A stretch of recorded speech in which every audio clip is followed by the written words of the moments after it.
эсепсиз. Сизди чакырган себебим эки жолку чоң саясий окуяда, маданий революция, саясий революция дешти, саясий төңкөрүш деп атабыз. Негизинен сиз кандай баа бересиз билбейм. Негизинен эң сап башында жүргөндөрдөн сиз болдуңуз. Ошондон улам анализдик мүздө ошол өткөн кеткен. Себеби биз ал окуяга эскергенден албетте ордун толтура албайбыз, бирок сабак алууга тарыхтан мамлекеттик кенен алганда мамлекеттик дөөлөттү сактап калдык.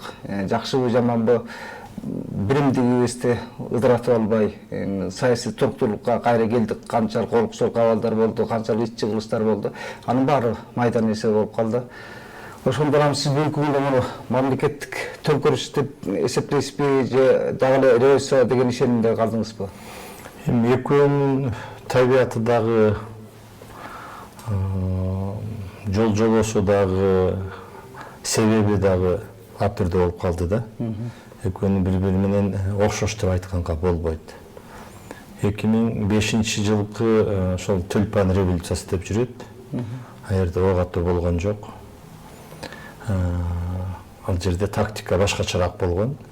Сөздүн чындыгы үчүн айтып коеюн, мен 2005 жылкы ошол Тюльпан революциясы деп айтылганга уюштуруучулардан активдүү катышуучу оппозиция тарабында турган жокмун. Мен ал убакта парламенттин депутаты элем. Март окуясы 2005 жылкы ошо шайлоонун негизинде келип чыкты.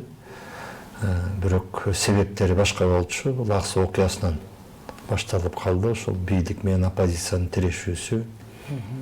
Анан кийин Аксы окуясындагы ок атылып, биздин бир топ жарандарыбыз, 6 жараныбыз шейит кетип, жарадар болуп, ошол абдан чоң түрткү болуп кетти да. Жарасы ошо ырбап отуруп март окуясына алып келди. Кечеги BBC'деги Аскар Акаевдин интервьюсун уктуңуз бекен? Ошол аянттагы чогулгандардын бир 70-80% деди го кылмыштуу топтогун мүчөлөр болгон, куралчан болушкан, мен аны турнуа менен көрүп отурдум деп атат. Мүмкүн багы ошо бийликке келгендер жөн эле ошол менен каргысы келбей атат. Мүмкүн чындыгы бардыр бул көптүн. Жок, эми ошо бийликте турган адамдар өздөрүн акташ үчүн жүйөлөрдү ушинтип айтат да. Арак бериптир, ичкендер болду, наркомандар болду, кылмыштуу топтун адамдары болду, куралчандар болду депчи. Андай эмес. 2004 жылкы 2005 жылкы 24 марттагы эстеп кетсем, мен көз алдымда бүгүн деле турат. Мен ошол 21 мартта Бакиев чалып калды. Ушинтип биз чогулуп аттык эле. Жок, бул 22 мартта экен, 21 Норуз болуп калды. 22 мартта эртең менен биз чогулуп аттык эле. Карла Маркс көчөсүндө ушу келип бербейсиңби деп. Бакиев чалган жок, Бакиевдин адамдары чалып калды да. Анда Бакиев ошол оппозициянын лидери болуп турду эле. Башында туруп атканда уюштуруп. Бирок ага чейин акыбал таптакыр башкача болуп кеткенди билесиңер да. Жарлар толук басылып калган, Ош басылып калган, Кочкор, Тоң райондору, Талас баардыгы тең ошол оппозиция тарапка, эл тарапка өтүп кетишкен. Бийликтен депчи. Ал жерде мындай тирешүү болуп, ошол бийлик менен анан кийин оппозициянын өкүлдөрү тирешип калган, кээ бир жерлеринде акиматтарга кирип кетип, кээ бир жерлеринде акиматтарды курчап турганда жергиликтүү бийликтин өкүлдөрү. Анан мен бардым, 22-синде эртең мен бардым, барып ошол жерден биз бир топ оппозициянын өкүлдөрү бар экен, биз жолуктук. Мен муну кийин китебимде да жазгам, мен Шах кыргызская демократия депчи. Анан ал жерде коюп аткан талаптары бийлик үчүн ошол акыбалды эгер туура баалаганда аткарыла турган эле иштер болчу. Биринчиден алар эмнени айтып аткан? Шайлоонун жыйынтыктарын, жанагы талаш округтардын баарын карап чыгып, алар боюнча же кошумча шайлоо кылып, же болбосо ошол оппозициянын өкүлдөрүнө борбордук шайлоо комиссиясы бериш керек. Экинчиси өкмөт отставкага кетиш керек толук. Үчүнчүсү үй бүлөлүк башкаруу деп жана бир баласы бир кызы депутат болуп шайланып калды, ошолорду кайра карап чыккыла деш керек. Анан эң негизги себептердин бири болуп, ошол күздө өтө турган 2005-жылы күзүндө өтө турган шайлоодо Акаев катышпаш керек, анткени ал өзүнүн конституциялык толук укугун колдонуп бүттү, 2 жолу катар болду, үчүнчүгө конституция жол бербейт деп. Эми ошолорду мындай расмий түрдө айтып эле коюш керек болчу, кээ бирлерин таалыш керек болчу, анан жогорку соттун туура эмес чечимдерин жокко чыгарыш керек болчу. Булардын баары эми техникалык жактан боло турган эле болчу да. Анан мен эртең менен ошол жактан чыгып эле келдим. Мен келип ак үйгө кирдим. Анда депутат, мурунку депутат болчумун. Мен биринчи турдан өтүп келген, шайланып калганбыз да. Анан Жанузаковго анда коопсуздук кызматынын башчысы болчу. Жанузаковго келип, анан баарын түшүндүрүп айтып бердим. Мен азыр мына Бакиевтердин штабынан келдим. Ушу бүгүн өткөчтү. 24-түндө чыгабыз деп атат. Баардык жерлерине санап бердим. Бул жердин баарын тең оппозициянын өтүп кетти. Алардын коюп аткан талаптары мындай аткарыла турган эле талаптар. Мамлекет үчүн, тынчтык үчүн, келечек үчүн, биримдик үчүн буларга барыш керек. Сүйлөшүүгө барыш керек. Сиз Акаевка келгизиңиз, мен кирип айтайын. Же болбосо өзүңүз кирип айтыңыз деп. Анан эми майдалап отурбайын, ошол бир сөз болду дагы, анан айтты, кичине кое турасыңбы деди. Мен эшикке бирөө секретарь келип калды, күтүп калды деп, жана кичине кое турасыңар деди. Мен эшикке чыгганда сүйлөшүп алсын деп чыксам эле бир топ ошол аппараттын, администрациянын адамдары отуруптур, кызматкерлери, юристтери.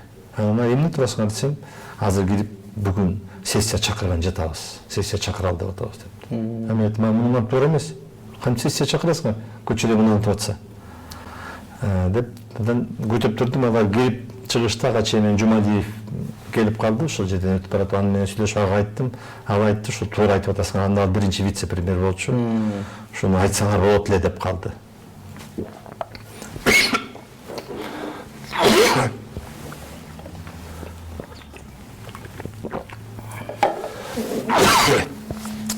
Geçip kaldı. Эстетмес.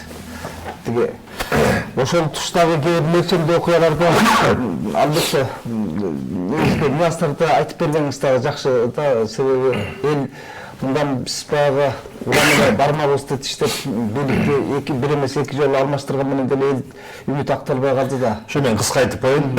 Андан кийин алар чыккандан мен кайра кирип айттым. Болбойт дедим. Бүгүн чоңолткон жатасыңар. Булардан опуртал иш болуп калды деп. Эми мен өзүмдүн оюмду айттым. Деп бул саат 11-лер болуп калган, 11:30 болуп калган. Эшикке чыгып барсам эле менин телефонум зоңуп болуп калды. Биз ошол жогорку кеңештин аппаратынан бүгүн саат 2-де мандат тапшырылат, 3-тө сессия болот деп калды кезексиз. Анткени Жанузаков менен сүйлөшүп чыгышып макулдашып, алар Акаев менен макулдашыптыр. Ошол менен саат 2-де мандат тапшырды. Анан 3-тө сессия ачылды. Акаев өзү келди, улуу киши деп ошондо Төрөбаев ачты, Эркеш Төрөбаев. Эң улуу аксакал деп. Анан кийин күн тартибин талкуулаганда эле мен чыктым, айттым, бүгүн макул эми. Күн тартибин карагандан эң негизги маселе, алар жана 2 гана кыска күн тартибин карап, уюштуруу маселесин кылып, анан сессия киришип кетти. Сессия ачылды десе эле, конституция боюнча мурунку депутаттардын мандаты бүтөт дагы, жаңы келген депутаттын мандаттары иштей баштайт да. Ошондо мурун көптөрү депутат болчу, Бакиев да депутат болчу, Мадумаров депутат болчу, Малиев депутат болчу, Маливанова депутат болчу, окшогон оппозиция жүргөн Бекназаров депутат болчу. Бирок алар Бекназаров да кийин шайланып келген, көптөрү шайланбай калган. Жапаров мурунку депутат болчу, кийинкисинен өтпөй калган Кочкордон. Анан ошондо талаш болуп калган. Мен айттым, Аскар Акаев отурат, мынакей Аскар Акаевич, мен эртең менен ушинтип жолугуп келдим Бакиевтердин штабы менен. Анан кийин талаптардын баарын айттым. Мондай талаптар аткарыла турган талаптар экен. Биз бүгүн ушуну карашыбыз керек. Карабасак болбойт. эртең кеч болуп калат. Азыр мына кесилердин башкарганы бар, Бишкек менен эле ошол Бишкектин тегереги болуп калды, калган жердин баарын тең апай салып койду деп.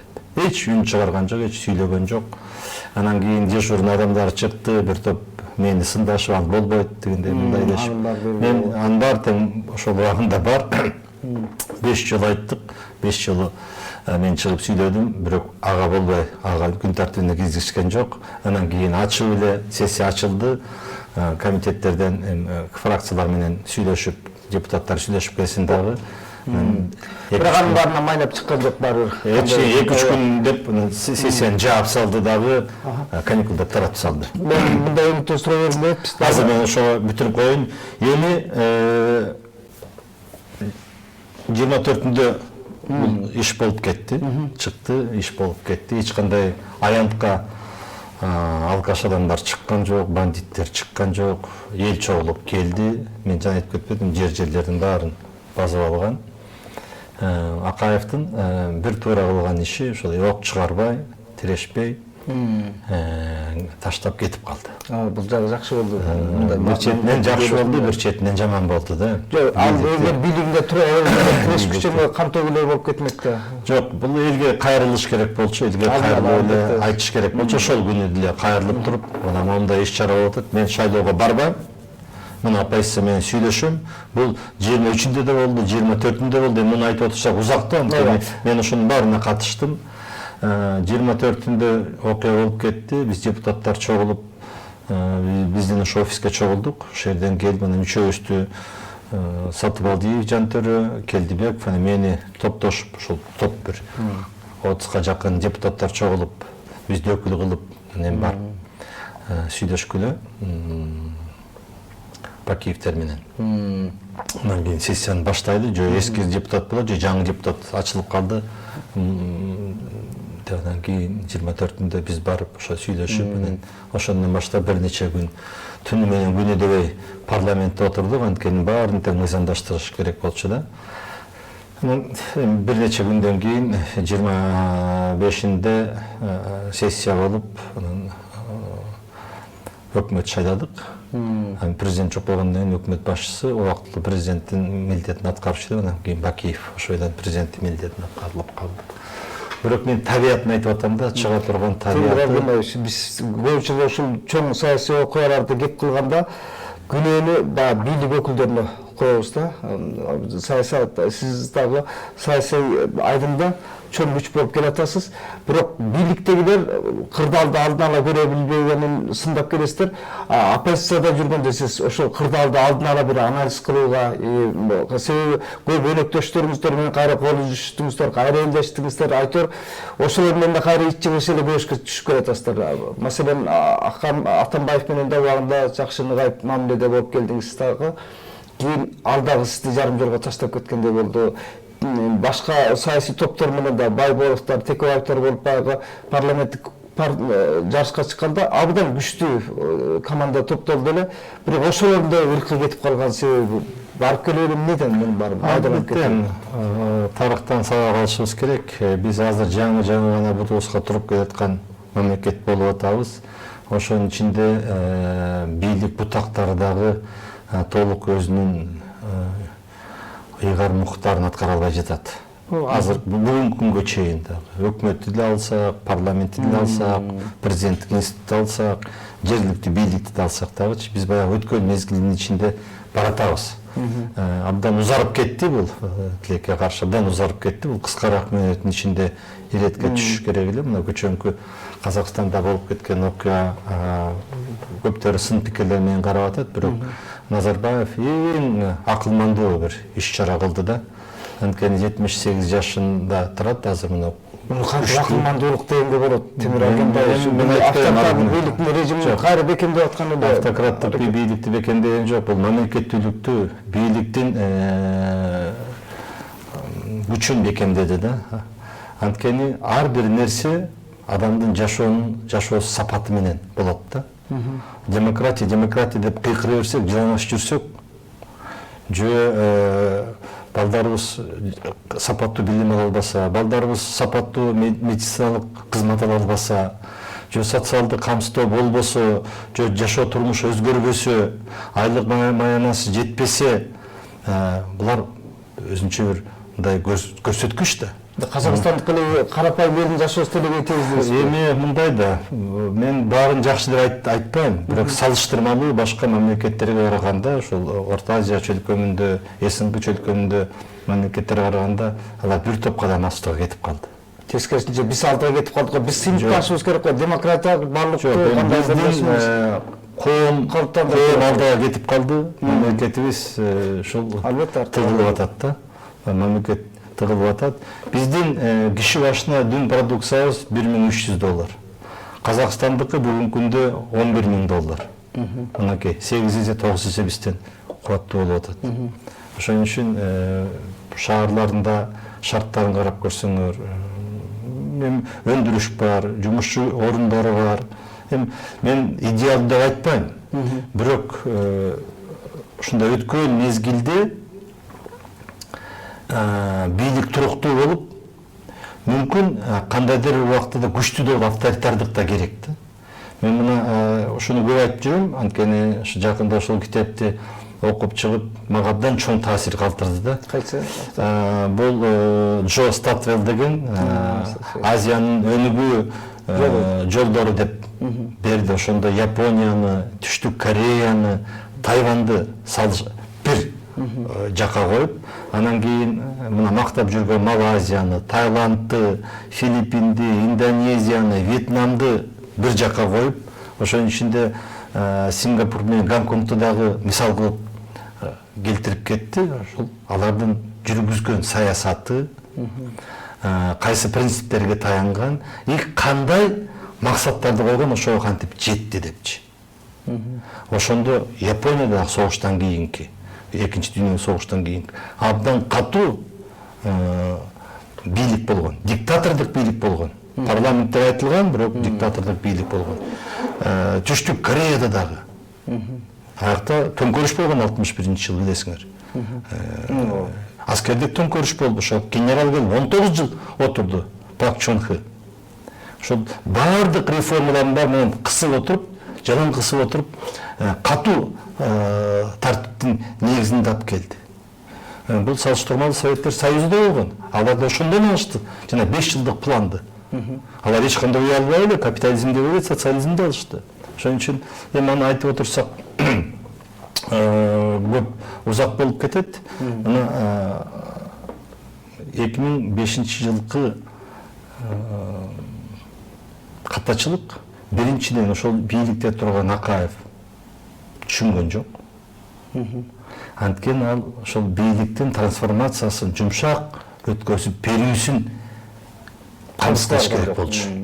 Эгерде ошол убакта ошондой Назарбаевге окшоп, анда биз биринчи президент жөнүндө дагы мыйзам кабыл бергенбиз. Биринчи президент деп, ага абдан жакшы статустар берилген.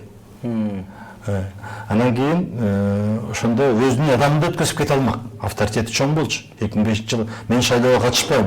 Бирок ошол биринчи президент болуп калам, саясатта кала берем, ушул жол улансын деп ушул бүгүнкү кылып аткан Казакстандын жолун тандаганда, мүмкүн бизде ошол бийлик жумшак өтүп, анан биздин мамлекеттүүлүгүбүз бекемделмек. Мен сиздин көп айрым принциптериңизди урматтайм, бирок Назарбаевди кичине мындай көкөлөтүп атканыңызга ичим чыкпай атат. Брежневдин образы элестеп турду, парламентти көрдүңүз, баары кош колдоп кол чаап турушту. Эми кош колдоп кол чаап турду, сиз окуп көрүңүзчү, бүт дүйнөлүк лидерлер ошол эле Европа биримдигинин президенттери, Европа биримдигинин жетекчилери, ошол эле Америка бүгүн ага берген баасы абдан жогору болуп атат. Алар айтып атат, лидер нация болдуңар депчи. Вы построили современный Казахстан. Современный Казахстан. Демократический Казахстан деп айтып атат. Бүгүнкү күндө мынакей баягы сындап жүргөн батыштын батыштын мамлекеттери. BBC-де эле көчөңкү эле что пишут зарубежные, то есть, о чем говорят зарубежные лидеры деп ашсаңыз эле, баары жазылып турат. Алардын Бир жактуу эмес, BBC да. BBC чындыктын акыйкатын аксамасы деген албетте ал башка көз карашты берип атпайбы? Ал Казакстандын сайты жазып чыкса, биз айтат элек, жок алар терип атат депчи. Бирок мына ал биздин батыш өлкөлөрдө Американын көзү менен карабайбы, өзүбүздүн көзүбүз менен караганда Казакстанга мына ушундай мамиледе карабайбы. Мейли өзүбүздүн темага эле келели.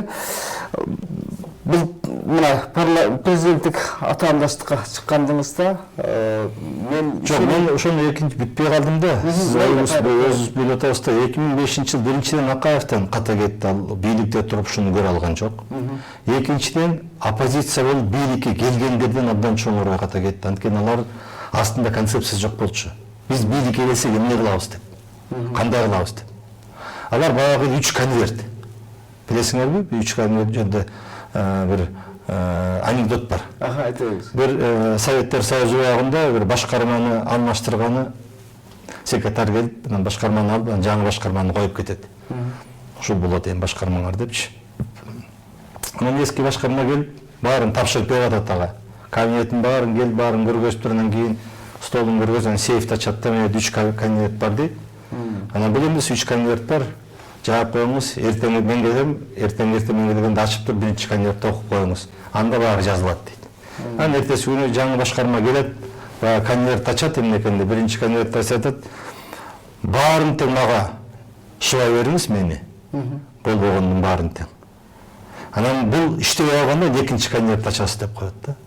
Анан тиги башкарма айтат, келип, тиги башкарма кылбаптыр, бүгүндө даттанып келишет да, акмакын ошо эчтеке кылбай койгон турбайбы, тиги кылбай койгон турбайбы, мен кылам, аныкы ошонуку эми кантебиз деп ушинтип. Анан кийин элдер биринчи ката, тиги башкарма жаман экенин, бул башкарма жакшы болот го деп. Убакыт өткөндөн анан иштебей калат, элдин айтат, ушуну жамандап отурасың, өзүң бирдеме кыласың деп. Анан баягы экинчи конверт ачам деп, экинчи конверт ачса, жазылып турат. Эми өкүлтүү убаданы бере бериңиз дейт. Анан бул иштебей калганда үчүнчү конверт ачасыз дейт. Анан тиги эртеси күнү келип, ай мен кылам, мен кыйратам, мен тигини бүтүрөм, мен бул бүтүрөм деп анан кийин баарын убада бере берет. Эл ишенет, анан кийин тажайт. Эч иш жок. Анан келип айтып баштайт, сен убада берип атасың, иш жок депчи.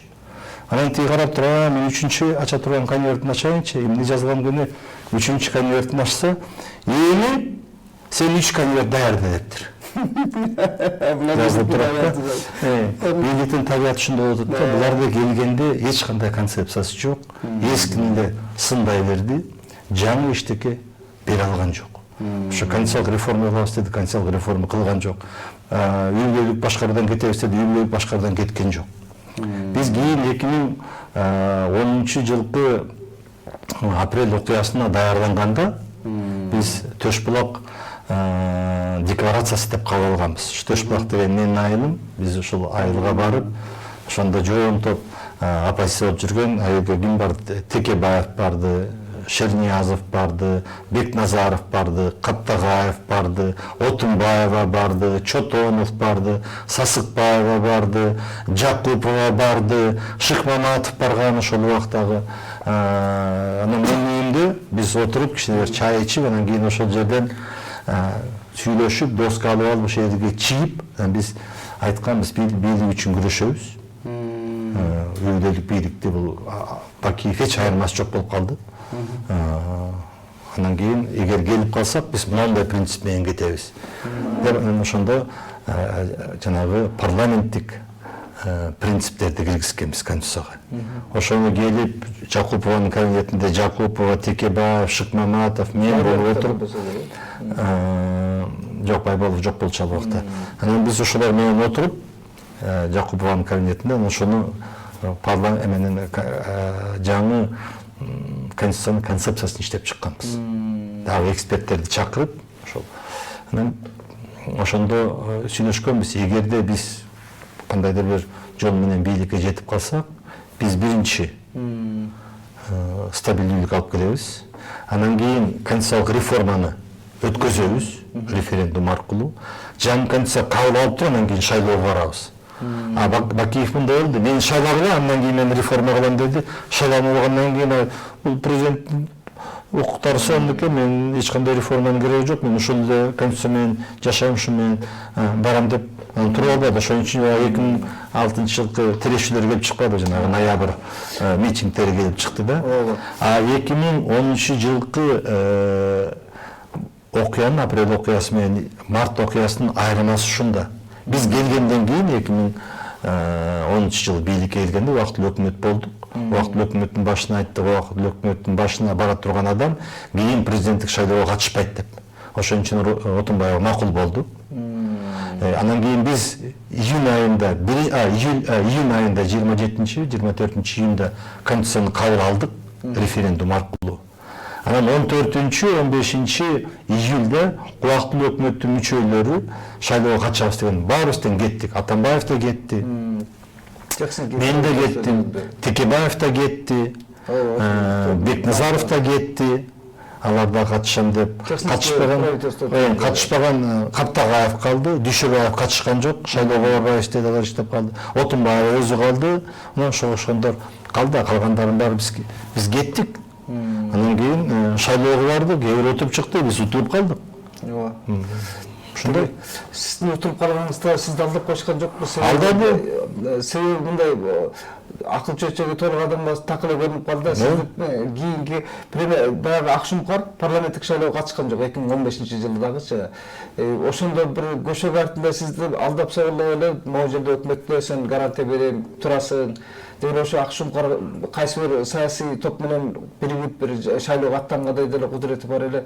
Бирок негедир сизде өкмөт башчыга бир дайыма солкулдабай тура тургандай кепилдик берип койгон эмес беле? Жок, алдаган жок. Бирок ошол убакта шарт ушундай болчу да.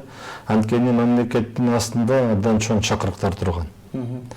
Биринчи чоң чакырык бул бажы биримдигин сүйлөшүүлөрүн бүтүрүш керек болчу. Сүйлөшүүлөрдү бүтүрүп, кол коюп, анан кийин чек араларды ачыш керек болчу, бажы чек араларын ачыш керек болчу. Экинчиси парламенттик шайлоону өткөзүп бериш керек болчу. Эгерде биз ошол парламенттик шайлоону туура эмес өткөзүп алсак, же анын жыйынтыгын чыгара албасак, эл талашып кетсе, партиялар талашып кетсе, анткени мойнубузда бар да, башыбызда бар да, 2010 жылкы деле окуя 2009 жылкы Бакиевдин президенттик шайлоосунан кийин чыгып калбадыбы. А 2005 жылкы окуя дагы парламенттик шайлоодон кийин чыгып калды. Анан ушул эки чоң Кыргызстан астында чакырык турган, ошого жооптуу адам болуш керек болчу. Шуну жоопкерчиликти мойнуна алып, ушуну мен кылам деген адам керек болчу. Ошол убакта тарыхый миссия мага түштү. Парламентке бараткандан кийин, өкмөткө бараткандан кийин парламенттик шайлоого өкмөт башында туруп мен башкарсам, ошондо мен анда 4 айга келип калмакмын. Мен апрелде болдум, октябрда шайлоо болуп атты. 2015 жылы. Анан мен өзүмө ошондой милдеттеме алышым керек болчу да. Мен биринчиден жаңы биометрикалык шарт менен парламенттик шайлоону өткөзүп беребиз. Таза өткөзөбүз. Жыйынтыгын борборго чыгарып беребиз. Анткени аны борбордук шайлоо комиссиясы кылат, бирок техникалык баардык жагын өкмөт жергиликтүү бийликтер менен камсыз кылып берет да, биз ошону камсыз кылып бердик. Бирок ошол баарын камсыздап бердиңиздер дейли, парламенттик шайлоону өткөрүп алгандан кийин сиз тегериңизде оюнду күчөтүштү. Албетте, күчөттү. Муну баягы Кубан Мамбетовдун кечээки жазган макаласында дагы ачып берип атат, баягы кээде убакыт өткөндөн кийин коомчулукта түшүнө калат деги. Албетте ойношту, албетте оюн болду андан кийин. Андан кийин мени ошол ноябрда эле октябрда болуп, бүтүп ноябрда жаңы парламент келди. Конституциянын негизинде парламент шайланып келгенден кийин жаңы өкмөт болот. Мени дароо эле бекитип беришти.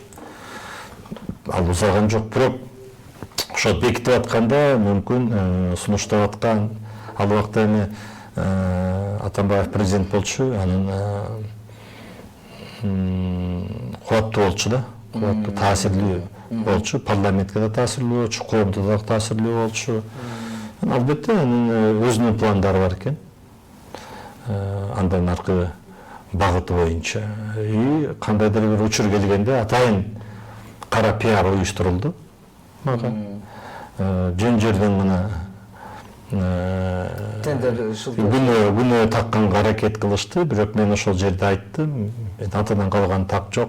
Мен парламент менен өкмөттүн телешип туруп бүт ишке залакасы тийиштин кереги жок. Мен колуман келген нерсени кылдым, мага жүктөлгөн миссияны кандайдыр бир бөлүмүн аткарып бердим. Эгерде бүгүн саясат ушундай боло турган болсо, мен отставкага кетем деп айттым. Отставкага кетем деп айттым. Кээ бир айтат, күрөшүш керек болчу депчи. Күрөшсө болмок. Дагы 1 ай кармалмакмын, мүмкүн 2 ай кармалмак. бирок залакасы экономикага тийбейт. Залакасы экономикага тиймек, мамлекетке да тиймек, анан тирешүү болмок. А бизге керек беле ошол убакта тирешүү. Экинчиден парламентте аерде отурганда да эми азыр деле ачыкка чыгып атпайбы, жакында эле Тикаев интервью берип атпайбы. Мен ошо жылдын башында эле билгем депчи. Мүмкүн алар уже сүйлөшүп, кичине чыдап туралы, апрелге чейин жаз чыгып кетсин, кыштан чыгып алалы, жаз келип калсын, анан кийин Сариев Тайдаев дагы анан башка. Анткени тиерде болом дегендер дагы талпынып калышты да. Бирөөнө спикерлик убада кылып койгон, бирөөнө премьерлик кылып койгон, кийин спикери да башка болуп калды, премьери да башка болуп калды. Мүмкүн бул Атамбаевдин шахматтык оюнудур. Шахматтык оюнудур. Ошол шахматтык оюндун бир нерсеси менен ишенимдүү булактардан укканыма караганда, тиги президенттик шайлоодочу Атамбаев сизге да ишеним арткан экен, Сооронбай Жээнбековго да, Бабановго да негизи үчөөнү тең үмүткөр кылган экен. Сизди ошону үмүттөндүргөн бир сүйлөшүүлөр болгону чынбы? Өзүңүздүн Жок, мен 14 апрелде кеттим 2016 жылы. Ошондон бери Атамбаев менен көрүшө элекмин. Көрүлөтмүн. Мен премьер болуп иштедим, 4 жылга жакын министр болуп иштедим, убактылуу өкмөттүн мүчөсү болдум. Ошол мен кеткенден кийин бир чакырып, бир сүйлөшкөн жок. Бизде бир жаман мамлекет бар эмеспи? Тиги өкмөт башчысы күчтүү болсо, садага чапмай, дайыма бир бланк берип атат да, салттуу түрдөчү. Мына 30 тегерегинде премьер-министр алмаштыр. 30 эмес, 22 премьер-министр болду. Ушуну туура эмес айтып жүрөттөр. Жанагы бир күн исполняющий обязанности деп коет, эгер премьер кетсе, ИОД болуп турат да, эгер парламенттен өтүп келгени, бекитилип же указ менен бекитилип келгени 22 эле. Сиз премьер-министр болуп турганда Сооронбай Жээнбеков сиздин колоңузда командада болду. Азыр мамилеңиздер кандай болду экен? Акыркы жолу качан көрүнүшүңүздөр? Биз эми убагында депутат болдук, ал СМПда, мен ЗСТ. Мамилебиз жакшы. Ошондо эле жакшы болчу. Бүгүнкү күнгө деле урушуп, талашып, кандайдыр бир кайчы көз караштарыбыз жок. Бирок ал азыр президент, мен атандашып чыктым. Шайлоо болуп атканда сүйлөшүүлөр болду. Мен жолуктум. Мадумаров менен да жолуктум. Бабанов менен да жолугуп бир нече жолу сүйлөштүк. Мадумаров менен да бир нече жолу сүйлөштүк. Ташиев да башында чыккан, ал менен да сүйлөштүк. Жээнбеков менен да сүйлөштүк. Өйткөнү биз эми душман эмеспиз да. Учурда Сооронбай Шарпиевичтин баягы акыйкаттык сезим бар экен да, жалпы коомчулуктун маанайы көтөрүлүп калды. Бир соттогу адилеттиктер орнойт деген үмүт бир акталат окшойт. Бир саясий кытыйкылыктар дагы кичине жолуна коюлат окшойт. Тегине Сооронбай Шарпиевичтин бүгүнкү курсуна бааңыз кандай? Эми биринчиден президент болуп келгенден кийин көптөр ишенген эмес. Чын айтыш керек, жетилеме президент болот депчи. Бирок ал кишини билген катары ошо шайлоо астында биз 4 жолу жолугуп сүйлөштүк. Багыттарыбызды сүйлөштүк, көз караштарыбызды сүйлөштүк. Ошол үчүн мен ошондой да айткам.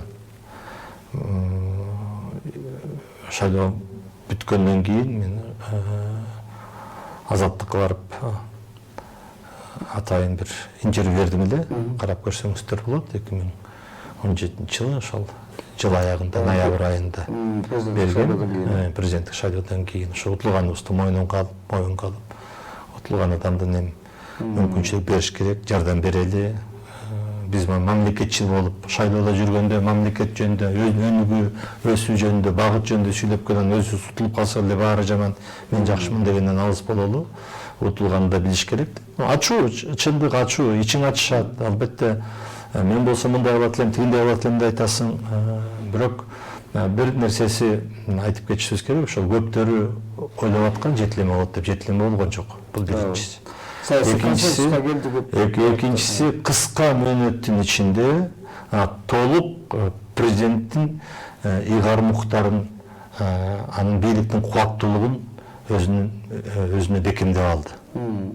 Ошол эле өкмөт боюнча билесиңер өзгөртүү болду. Башкы прокуратура жөнүндө өзгөрүү болду. Күч органдарында өзгөрүүлөр болду. Кескин өзгөрүүлөр байкалбайт атат. Жок, бийликтин өзүнө ыйгарым укуктарын алуу боюнча айтып атам да. Анткени билесиңер, аппарат башчысы ошону калат деп, тиги прокурор кетпейт деп, башкы прокурор депчи. Анткени мунун астында дагы бир топ милдеттер турат. Мына ошол бул экинчиси болду да. Мына биринчиде жетилеме болгон жок, экинчиси кыска мөөнөттүн ичинде ошол бийлик бутактарын өзүнө тиешелүү болгон укуктарына бекемдеп алды. Үчүнчүсү бир эки чоң нерсени айтып чыкты. Биринчиси коррупция боюнча, экинчиси региондорду өнүктүрүү боюнча деп. Ошол эки чоң идеяны алып чыкты, экөө тең туура. Калганын эми убакыт көргөзөт. Шайлоо бүткөндөн кийин шайлоонун табияты ушул 1,5 жыл, 2 жылга жакын элдин ишеними жогору болот. Андан кийин сын пикир айтыла баштайт. Мынакей азыр ушул стадияга келе баштады.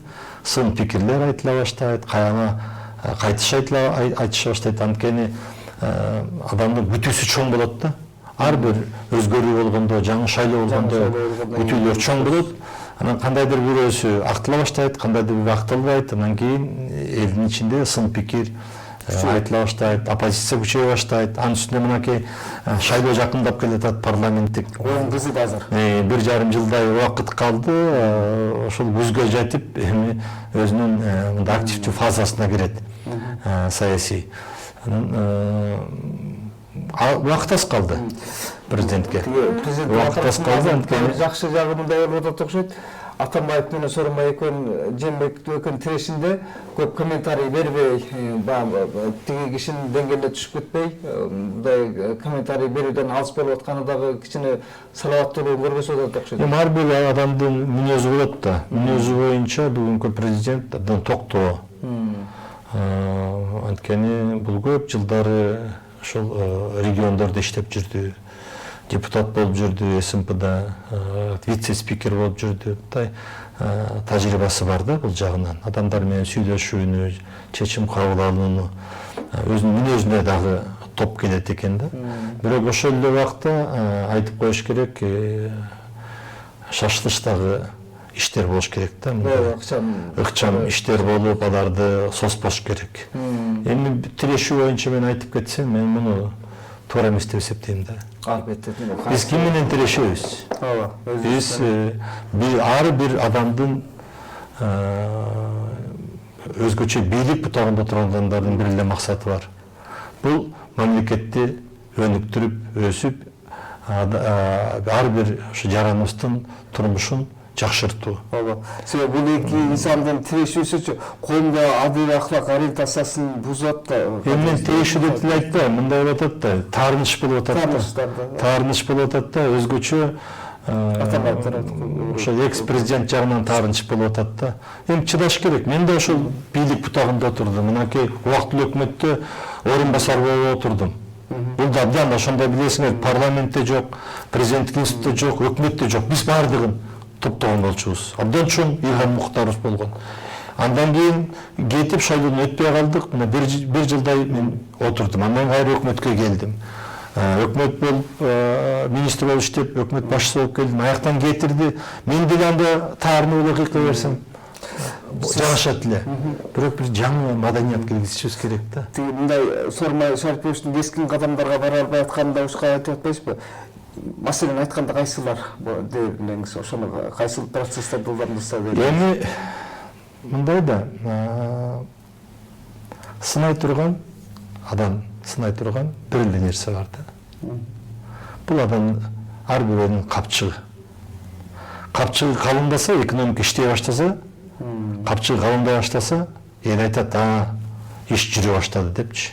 Жаңы жумуш орундары түзүлө баштаса, жаңы жолдор салына баштаса, таза суу кире баштаса, канализация орнай баштаса, үйлөр салына баштаса, өндүрүлгөн продукцияң сатыла баштаса, ошолорду терең иштетип, кайра иштетип, анан көбүрөөк каражат таба баштасаң, мына ошода ошон үчүн эң башында албетте экономика турат. Экономика болсо маданият өнүгөт, спорт өнүгөт. Мен бирөө талашышым мүмкүн, жок, биринчи маданият керек, анан маданияттуу адам гана экономиканы көтөрүп кетет депчи. Жок. Мына мен бир мисалды айтайын.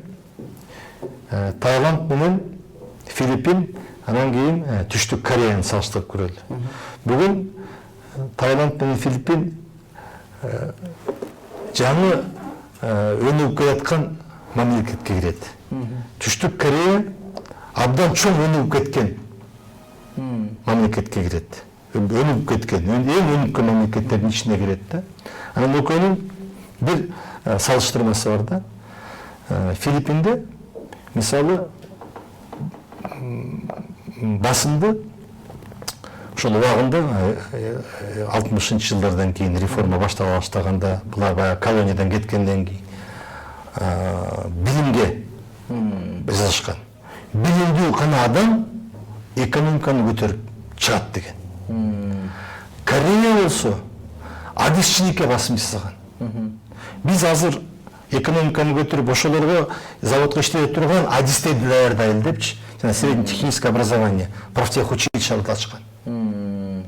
Анан экономика көтөрүлгөндөн кийин экономика талап кылганда адамдар өздөрү эле окууга барат деген, жогорку окуу жайына. Мына бул жанагы Статвелдин китебинде абдан салыштырмалуу көргөзүп турат да.